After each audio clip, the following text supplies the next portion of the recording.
May project na naman tayo sa PWH Laguna. Kung paano natin to ginawa, tara, sabay-sabay natin gawin. Good day mga bossing, at ito may project tayo na NMAX V1.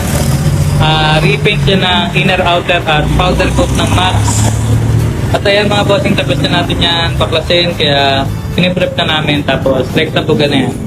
Let's go! Hindi na pinatagal ni Boss Kenneth yan. In-apply niya na kaagad yung ating primer surfacer gamit ang barel na Lison pa rin. Dito sa PWH Laguna, gamit na gamit talaga tong brand na to. Dahil from primer hanggang finishing, eto yung gamit natin. Makikita nyo rin naman yung result niyan mamaya. Kaya tutok lang dito sa video natin or tapusin mo hanggang dulo. At eto mga bossing, tapos na natin primeran yung outer ng NMAX V1. Ngayon, papatayin na lang natin yan, tapos rectally yan, sabay buga na.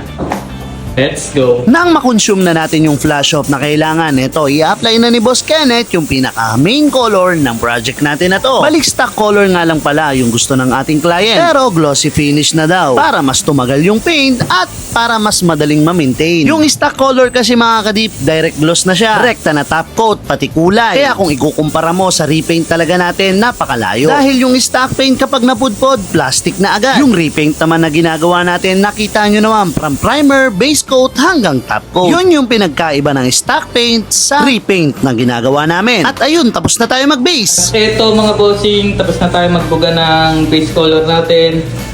Ngayon, papatayin na natin yung mga boss, tapos recto tayo apply ng high solid din natin mga boss. Let's go!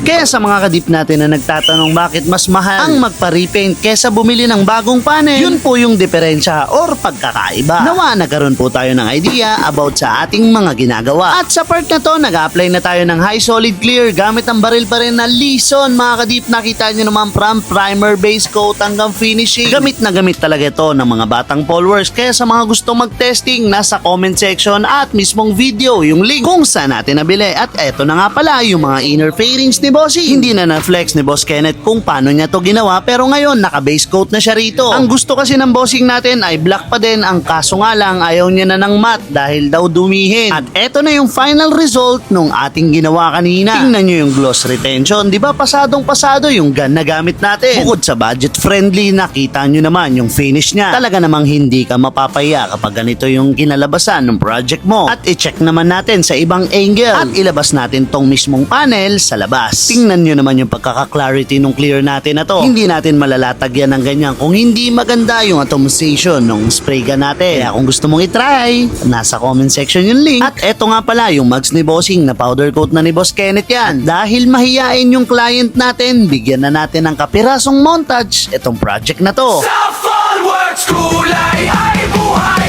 Hydrographics disenyong tunay, powder coating tibay ang dala sa bawat proyekto. Panalo ka na!